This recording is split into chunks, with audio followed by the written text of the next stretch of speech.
Bernier का जो travels in the Mughal empire है वह एक बड़ा ऐतिहासिक शोध साबित हुआ है। कई कारण हैं उसकी प्रसिद्धि के और उसको इतिहास में इतना अहम स्थान देने के। ऐतिहासिक स्रोत बनने का मुख्य कारण है कि उसमें बड़ा गहन प्रेक्षण है, बड़े आलोचनात्मक दृष्टि से लिखा गया है और अंतर्दृष्टि मतलब अपने को अंदर से उसने काफ़ी समझने समझाने की इसमें कोशिश की है। इसके साथ ही गहन चिंतन भी परिलक्षित होता है, खासकर तब जब वह इसकी तुलना पश्चिम से करता है, भारत की सामाजिक स्थिति की तुलना पश्चिम से, फ्रांस से, और उसके गहन अध्ययन का प्रभाव उनकी इस लेखनी पर दिखाई पड़ता है। ऐसा लगता है कि मुगल कालीन इतिहास को वो वैश्विक परिप्रेक्ष्य में रखना चाहता था, उसमें स्थापित करना चाहता था और इसीलिए उसने इसकी तुलना बारंबार पश्चिमी जगत से की है। कितना सफल हो जाए कितना असफल यह तो दूसरा बिंदु है, लेकिन हाँ, ऐसा लगता है कि वह समुचित स्थान मुगल इतिहास को विश्व के नक्शे में देना चाह रहा था और इसीलिए उसने बारंबार तुलनात्मक चर्चा की है। बर्नियर ने भूस्वामित्व को लेकर भी कुछ टिप्पणियां की हैं और अपने विवरण लिखे हैं वृत्तांत में और विस्तार से अपने विचार लिखे हैं। उसका कहना था कि जो भूमि थी वो संभवतः सभी शासकीय भूमि थी, राजा की होती थी और उसका सभी भूमि का स्वामित्व भी सम्राट के हाथ में होता था मुगल काल में, यानी व्यक्तियों की अपनी कोई भूमि नहीं होती थी। और ऐसा कहते हुए उसने उस पर बताया है कि इसके कुछ नुकसान मैंने देखे हैं और मेरी अपनी समझ है कि निजी स्वामित्व की तुलना में राजकीय स्वामित्व जो भारत में ज़मीन का है ये उसके दुष्परिणाम हैं। उदाहरण के लिए उसका कहना है सबसे पहली बात कि भूधारक जो हैं जिनको ज़मीन मिली है, राजा क्या करते थे। बर्नियर ने स्वयं लिखा है कि तत्कालीन सम्राट अमीरों को ज़मीन बांट देते थे। अमीरों का ज़मीन पर कोई रुचि, विशेष रुचि नहीं होती थी, इसके सिवाय कि वहाँ से उनको कर मिल जाए, उसके अलावा वहाँ के उत्पादन में या वहाँ के कृषि वृद्धि में उनका कोई योगदान नहीं होता था, उनकी कोई रुचि नहीं होती थी। ये एक बहुत बड़ा नुकसान था। परिणाम तक क्या हुआ कि जो खेती की ज़मीन थी उस पर दिनों दिन उत्पादन भी गिरने लगा। दूसरा परिणाम ये हुआ कि जो श्रमिक थे वे श्रमिक भी उन ज़मीनों से हटकर दूसरी तरफ चले गए, यानी ग्रामीण क्षेत्र में खेती की ज़मीन की आबादी कम होने लगी। यह भी बर्नियर ने नोटिस किया है, ध्यान दिया है और लिखा है कि संभवतः इसका कारण था ऐसे अमीरों के द्वारा भूस्वामित्व को पा लेना जिनकी कोई स्वयं कृषि में कोई रुचि नहीं थी। उनकी रुचि केवल उस कृषि भूमि से कर लेने तक सीमित थी। तीसरी बुराई जो बर्नियर लिखते हैं वह यह है कि उत्पादन वृद्धि के प्रति उदासीन तो थे ही, साथ ही वे बेहतर भूमि धारक भी सामने नहीं आ पाए। क्यों? क्योंकि ज़मीनें जितनी थीं सब अमीरों को दे दी गई। अमीरों से बेहतर जो हो सकते थे वे लोग सामने नहीं आ पाए और गांव की जो जनसंख्या जो शहर की ओर जाने, जो श्रमिकों के रूप में जाने लगी, उसकी अपनी बुराइयां थीं। एक जगह तो बर्नियर ने यह भी लिखा है कि जो श्रमिक गवर्नर होते थे जिनका काम था इन श्रमिकों को देखना, इनके कार्यों को देखना, इनका जो तानाशाही रवैया था वह भी शायद इसी कारण था क्योंकि ये भूमि मूलतः राजकीय भूमि मानी जाती थी।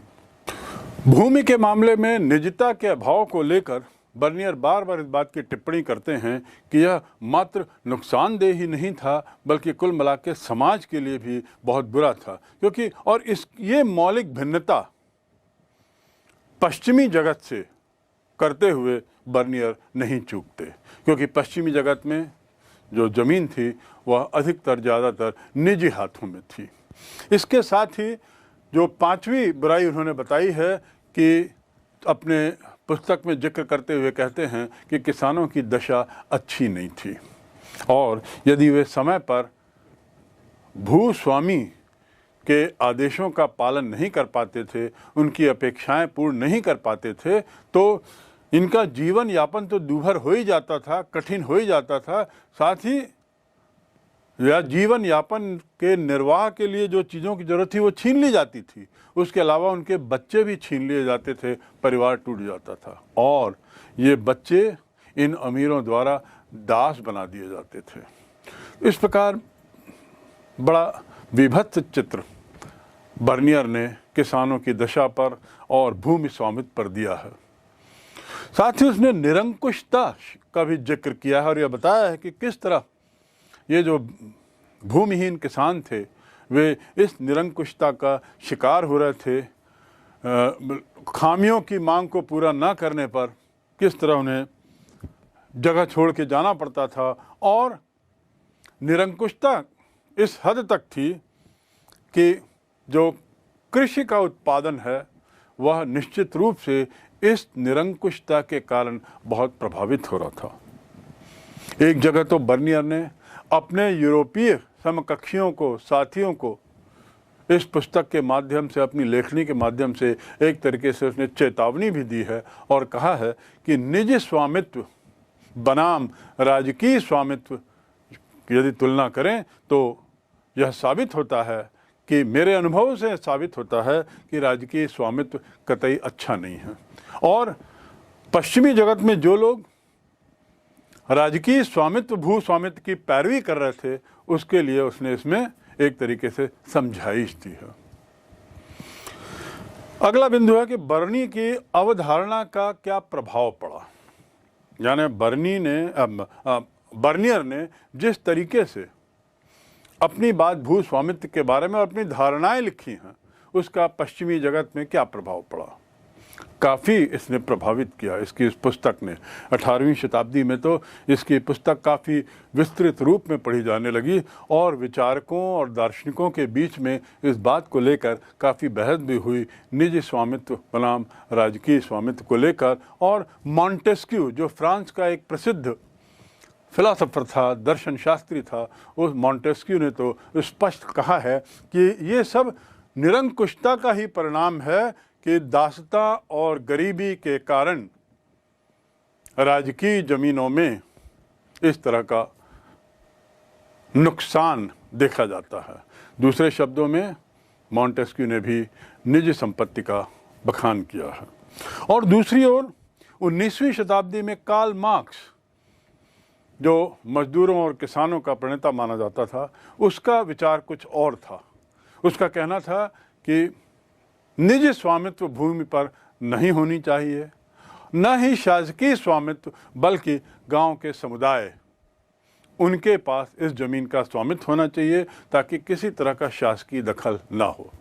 पूरी संभावना है कि उसके ये विचार, कार्ल मार्क्स के ये विचार भी बर्नियर की लेखनी से प्रभावित हुए होंगे। हाँ, बर्नियर के भूमि स्वामित्व की अवधारणा को लेकर उसकी कटी आलोचना भी हुई है और उसमें यह स्पष्ट किया है, जैसे अबुल फजल जो अकबर के समय उसके दरबार में था और उसने भी अपने अनुभवों को कलम से लिखा है, उसमें वो साफ कहता है कि ऐसा कोई राजस्व को के आधार पर भूमि का स्वामित्व सम्राट का हो, ऐसी ये अवधारणा नहीं थी। और उसका कहना है अबुल फजल का कि पारिश्रमिक के रूप में राजस्व का हिस्सा लिया जाता था और भू स्वामित्व का उससे कोई लेन देन नहीं था। आगे ये भी कहा गया है कि राजा जमीन की एवज में सुरक्षा देता था। राजा जमीन के बदले सुरक्षा देता था और न कि स्वामित्व वाली भूमि से लगान के लिए लेता था, यानी लगान का स्वामित्व से कोई ताल्लुकात नहीं था। उस काल में भू राजस्व की मांग शायद बहुत अधिक थी, इसलिए बर्नियर को ये आभास या ऐसी अनुभूति हुई कि शायद इसका स्वामित्व राजकीय प्रश्रय में था।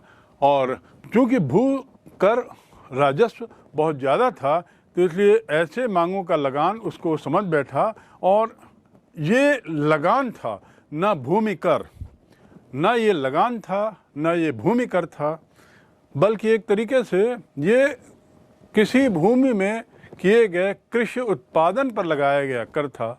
तो इस प्रकार बर्नियर यहाँ पर ऐसा लगता है उससे चूक हुई है, और अबुल फजल ने इस बात को स्पष्ट कहा है कि भूमि स्वामित्व एक तरीके से राजा का नहीं होता था।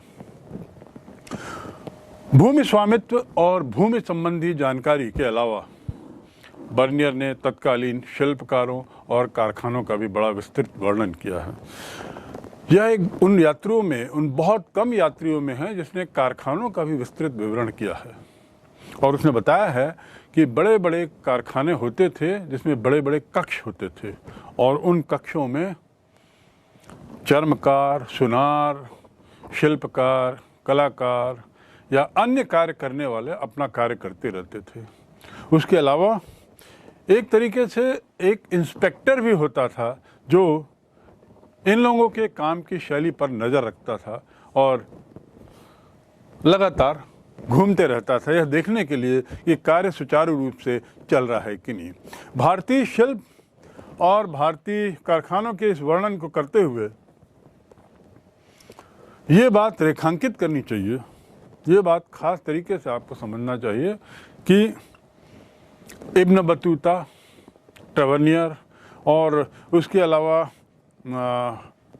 अन्य इतिहासकारों, अन्य यात्रा वृत्तांत का लिखने वालों के साथ ही बर्नियर ने भी लिखा है कि ऐसा लगता है दुनिया भर का सोने का एक काफ़ी बड़ा भंडार यहाँ आता था। और उसने इस बात पर आश्चर्य भी व्यक्त किया है कि व्यापार में जो पूरा सोना चांदी दुनिया भर का था वो धीरे धीरे यहाँ आकर भारत में कहीं सूख जाता है। अर्थात भारत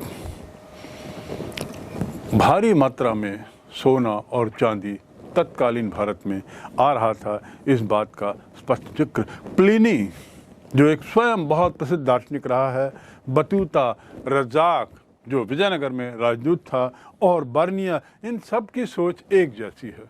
इससे ये बात स्पष्ट है कि 16वीं शताब्दी के काल में या उसके आसपास भारत वास्तव में एक सोने की चिड़िया थी। शहरों का जिक्र करते हुए बर्नियर लिखते हैं कि जो शहर को एक तरीके से उसने नगर शिविर का नाम दिया है। नगर शिविर का अर्थात ये होता है कि संभवतः जो राजकीय शिविर लगते थे उसके कारण जो कुछ समय के लिए जो नगर पनपते थे वह शिविर नगर कहलाते रहे होंगे, ऐसा मानना है। तो ये शिविर नगरों का अस्तित्व तब होता था जब कोई राजकीय दरबार या कोई राजकीय शिविर वहाँ लगा हो किसी विशेष कारणों से और किसी पर्याप्त समय के लिए, और उनका पतन भी इन राजकीय अधिकारियों, राजकीय प्रश्रय के समाप्त होने के साथ इन शिविर नगरों का पतन भी हो जाता था, ये समाप्त भी हो जाते थे। तो ऐसी धारणा बर्नियर ने लिखी है, और उसने ये भी लिखा है कि सामाजिक आर्थिक आधार ऐसे नगर शिविरों का कोई ठोस नहीं होता था। पर्याप्त जनसंख्या शहरों की थी, शहरों में पर्याप्त जनसंख्या रहती थी, लगभग 15% जो तत्कालीन जनसंख्या थी उसका लगभग 15% भाग शहरों में रहता था। और बर्नियर के स्वयं के अनुसार यह संख्या यूरोप में नगरीय संख्या से ज़्यादा थी, यह प्रतिशत जो है ये ज़्यादा था। यानी हमारे यहाँ शहरी संख्या प्रतिशत के रूप में पश्चिमी देशों से ज़्यादा थी। ये जो शहर होते थे, अधिकतर शहर जो स्थायी थे वे एक तरीके से उत्पादन केंद्र होते थे, जैसे बंदरगाह हों, धार्मिक स्थल हों, या धार्मिक स्थलों के अलावा जहाँ पर तीर्थ स्थल आदि हों, ये इन स्थानों पर एक नियमित रूप से कुछ न कुछ उत्पादन होता था। समृद्ध व्यावसायिक समुदाय वहाँ पर इकट्ठा हो जाता था, वहाँ पर एकत्रित होता था, और ये जो व्यावसायिक समुदाय थे जो किसी न किसी व्यवसाय से जुड़े थे, इनके अपने बीच में जाति भावना और बंधुत्व भावना बहुत काम करती थी, और इसीलिए लोग एकजुट रहते थे। इसका जिक्र करते करते बर्नियर ने यह भी लिखा है कि इन व्यावसायिक समूहों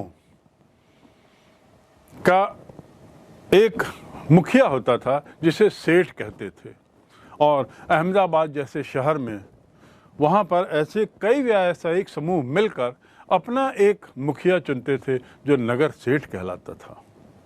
तो इस प्रकार नगर सेठ की धारणा और उसका व्युत्पत्ति के बारे में बर्नियर ने बड़ा स्पष्ट लिखा है।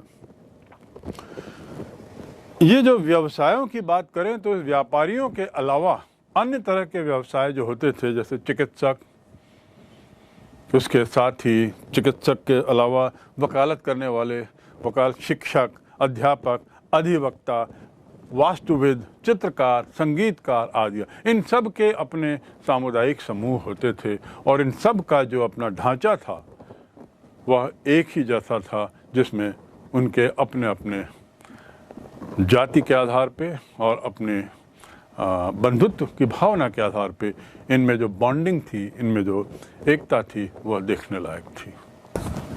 बर्नियर की बात करते करते थोड़ा हम अल-बरूनी की ओर पुनः जाएं, जिसने जाति प्रथा पर कुछ ऐसी टिप्पणी की थी और उसने स्पष्ट अपनी बात में लिखा है, अपनी बात लिखी है कि फारस के समाज में, वहाँ का समाज जैसे 4 वर्गों में विभाजित था, ऐसे ही अल-बरूनी का लिखना है भारत में भी ऐसा ही समाज का विभाजन हुआ था और ये व्यवसाय आधारित था जो बाद में जाति प्रथा में बदल गया, जन्म के आधार पर हो गया। समाज का विभाजन वह इस प्रकार करता है कि घुड़सवार शासक एक वर्ग, उसके अलावा भिक्षु, अनुष्ठानिक पुरोहित तथा चिकित्सक, खगोल शास्त्री, वैज्ञानिक दूसरा ग्रुप, उसके बाद कृषक, शिल्पकार, ऐसा इस ढंग से 4 भागों में वो बांटता है। और उसका कहना है कि ये सामाजिक वर्ग जो था ये केवल इस प्रकार जो बटा था वो केवल भारत में ही नहीं था, ये अन्य देशों में भी सीमित था, लेकिन इस्लाम में सभी लोगों की समानता थी। केवल धार्मिक मान्यताओं के पालन में भिन्नताओं का जिक्र उसने किया है। जाति प्रथा में ब्राह्मणवादी विचारधारा से तो वो सहमत था, उसका पक्षधर था, लेकिन अपवित्रता के विचार से वह कतई असहमत नहीं था और उसने इस बात को नकारा है। और उसने ये कहा है कि हर अपवित्र वस्तु पवित्र अवश्य होती है। तो इस प्रकार किसी व्यक्ति को निम्न जाति का केवल इसलिए देखना कि वह अपवित्र है, यह गलत है। दास संबंधी प्रथा पर इन इतिहासकारों की या इन यात्रा वृत्तांतों में क्या लिखा गया है। दास प्रथा पर सबसे अच्छा विवरण इस बात से स्पष्ट है कि दास प्रथा उस समय प्रचलित थी। जो उस समय के जो शासकीय वंश थे प्रारंभ में, वे लोग सभी दास थे और सुल्तान तो सभी दास ही थे। दास वंश और सुल्तानों का पूर्व में दास होना इस बात का परिचायक है कि दास प्रथा उस समय प्रचलित थी। दास प्रथा आखिर थी क्यों, इस बात को लेकर भी सभी एक मत हैं कि घरेलू कार्य कराए जाते थे या राजा की सेवा में उनको पेश किया जाता था। राजा कई जगह इनका उपयोग एक तरीके से मुखबिर के रूप में भी करता था। यानी ऐसा बर्नियर का लिखना है कि लगभग हर एक अमीर के साथ राजा ये सुनिश्चित करता था, उसकी एक आदत थी कि एक आध दास को वो उसके साथ बांध देता था, जिसका कार्य होता था मुखबिर का काम करते हुए उस अमीर की समस्त जानकारियाँ, उसकी गतिविधियों पर नज़र रखना और उसकी सूचना जो जरूरी हो वह राजा तक पहुँचाना, सुल्तान तक पहुँचाना।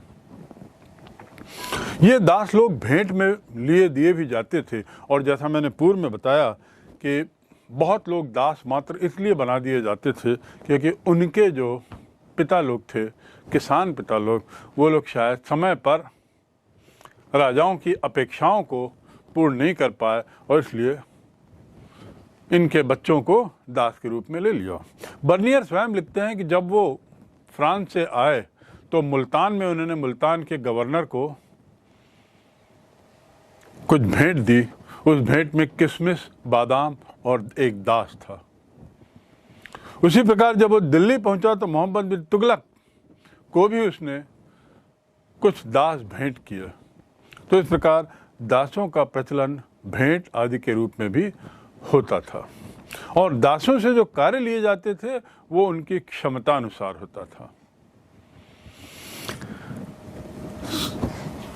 नसरुद्दीन जो उस समय का एक धर्मोपदेशक था, ऐसा माना जाता है कि उसके उपदेश से प्रभावित होकर उसे तत्कालीन बादशाह ने, तत्कालीन सुल्तान ने 1 लाख टका और साथ ही 200 दास भेंट वश दिए। 200 दासों को किसी धर्मोपदेशक को दिया जाना एक स्वयं में एक अजीब बात है, लेकिन इसका वर्णन, इसका विवरण बर्नियर अपनी पुस्तक में करते हैं। जैसा कि बर्नियर लिखता है कि योग्यतानुसार इन लोगों से काम लिया जाता था, इन दासों से काम लिया जाता था। ये भेंट स्वरूप लिए दिए जाते थे। घरेलू कार्य, राजकीय सेवा में भी इनका उपयोग होता था और इनका उपयोग पालन वगैरह को उठाने में भी होता था। पालिका जो होती थी, जिसमें राज दरबार के लोग एक स्थान से दूसरे स्थान भ्रमण करते थे, उसको उठाने में भी इनका उपयोग होता था। बर्नियर ने एक विवाह में अपनी उपस्थिति का भी जिक्र किया है और वो कहता है कि सुल्तान की बहन का विवाह उसने अटेंड किया था और ऐसा बताते हुए वह दासियों का भी जिक्र करता है और उसका कहना है कि तत्कालीन समाज में दासियां होती थीं और मूल रूप से दासियां राजाओं के पास, सम्राटों के पास होती थी और ये लोग सामान्यतया नृत्य, संगीत आदि में परिपक्व होते थे और इस तरह से मनोरंजन का काम करते थे। जिस विवाह का जिक्र ये करता है बर्नियर, उसमें उसने लिखा है कि वहाँ पर मैंने संगीत के, नृत्य के कई कार्यक्रम इन दासियों के द्वारा किए गए देखे हैं और उसका वर्णन भी करता है। महिला सफाई कर्मचारियों का उपयोग मुखबिर के रूप में किया जाता था, ऐसा बर्नियर का कहना है। यानी महिला सफाई कर्मचारी जो हैं उनको स्वतंत्रता थी कि वे बिना किसी को बताए जिस घरों में उनका कार्य करने का बंधा हुआ है वहाँ सीधा प्रवेश कर सकती हैं और वहाँ की दासियों से बात करते हुए उनसे बहुत सी जानकारियाँ ले करके जो आवश्यक जानकारी उनसे सुल्तान तक पहुँचाएं। तो इस प्रकार एक तरीके से पूरी जासूसी की, मुखबरी की भी पूरी व्यवस्था तत्कालीन शासन में थी और बर्नियर ने उसका विस्तार से जिक्र किया है। घरेलू श्रम, पालकी ढोना ये सामान्य था और साथ ही बर्नियर ने जहाँ एक को लिखा है कि राजाओं के पास दासियाँ बहुत होती थीं, उसने यह भी लिखा है कि अधिकांश परिवारों में 1 या 2 दासियाँ होती थीं। अब हम अंतिम बिंदु पर इस विषय के, और वह है सती प्रथा। सती प्रथा पर इन वृत्तांतकारों का क्या कहना है? बर्नियर कहता था कि मृत्यु के पश्चात अपने साथ होने वाले संभावित दुर्व्यवहार के कारण ये महिलाएं अपने को जला देती थीं।